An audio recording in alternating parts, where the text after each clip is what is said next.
आज ही कंप्लीट करके उठूंगा, कल फिर नेक्स्ट टारगेट, नया टारगेट होगा, दिन भर दिन टारगेट बढ़ते जाएंगे और आगे हम बढ़ते जाएंगे। समझ में आएगा नहीं समझ में? कल पर मत छोड़िएगा प्लीज, क्योंकि जैसे ही आपने बोला कल कर लेंगे तो ये बात आपको यहां लेके जाएगी और ये बड़ी खतरनाक बीमारी है। कैसी है? खतरनाक बीमारी है। ऑनलाइन या कहीं पर भी आप कोचिंग करते हुए बच्चों से पूछोगे तो बोले क्या सिचुएशन है, बोले सर बैकलॉग है। होने क्यों दिया? बहुत सारे मतलब अपार्ट फ्रॉम नेचुरल रीजन, कई बार तबीयत खराब हो जाती है तो नेचुरली बैकलॉग होगा, but apart from natural reason इसका जो बनने का कारण है दैट इज 99.99% केसेस में होता है मन। सर इच्छा नहीं हो रही, आज तो किसी ने बुलाया है, आज दोस्त का फोन आया है, आज घर वालों ने कहीं जाने का प्रोग्राम बनाया है, उस वजह से आपका बैकलॉग इकट्ठा होता जाएगा। और फिर आप एक मूवमेंट के बारे में एक मूवमेंट के बाद सर्च करोगे कि बैकलॉग कंप्लीट कैसे करें। खुद सोचो, आपने एक जगह जहां पे आपको पढ़ाई करनी थी वहां पे आपने पढ़ाई नहीं की, उसकी वजह से आपका बैकलॉग बना, तो अब उसको कंप्लीट कैसे करोगे? क्या दिमाग में आता है? लॉजिकल सी बात, मतलब बिना दिमाग वाला सवाल है ये कि आपने एक जगह पढ़ाई करनी थी बट आपने उस टाइम पे पढ़ाई नहीं की, अब वो चीज आपको परेशान कर रही है, अब उसको आप ओवरकम कैसे करोगे ये बताइए। सर उसको ओवरकम करेंगे पढ़ाई करके, दैट मींस इसके बनने की वजह क्या है? सर पढ़ाई ना करना।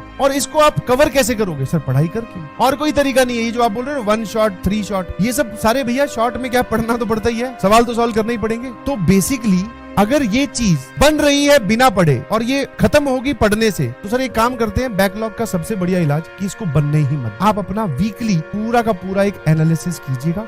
समझ में? वीकली, डेली बोलना थोड़ा गलत हो जाएगा, बिकॉज कई बार क्या होता है, केमिस्ट्री में इंपॉर्टेंट चैप्टर चल रहा है, मैथ में हल्का फुल्का चल रहा है, फिजिक्स में हल्का फुल्का चल रहा है, मतलब फिजिक्स और मैथ वाले ने तो सर टीचर ने हमें काम कम दिया है बट केमिस्ट्री में ज्यादा दिया है, तो हमारा मेन अट्रैक्शन अभी केमिस्ट्री है। ऐसा करते वक्त हमारी मैथ्स की या फिर फिजिक्स की 1-2 डीपीपी रह गई, मतलब थोड़ा सा बैकलॉग में आ गया। कई बार ऐसा होगा कि तीनों में ही इंपॉर्टेंट चल रहा है। समझ में आया? दैट मींस हमें अपनी एनर्जी और अपने नंबर ऑफ स्टडी आवर्स बढ़ाने हैं। तो आप वीकली एनालिसिस करो क्या रह गया, और सर ये क्या रह गया कौन से पॉइंट में से उठाना है आपको, दैट इज, मैं तो हमेशा ही बोलता हूं कि ये वाले इन 5 में से आपको चेक करना है कि आपका क्या रह गया। N stands for notes, C stands for class, किसी की क्लास अटेंड करनी तो नहीं रह गई, किसी के नोट्स तो कंप्लीट करने नहीं रह गए। E स्टैंड्स फॉर एवरीडे, और जब आप इसको एवरीडे देखोगे तो आप जो है C stands for class, N stand for notes, E stands for everyday, जब आप इसको एवरीडे देखोगे तो आपका वीकली भी एनालिसिस एकदम सही आएगा कि हाँ भैया अपना कुछ नहीं रहा, छोटी मोटी कोई चीज रहे तो संडे वाले दिन निपटा दो। अगर मैं आपको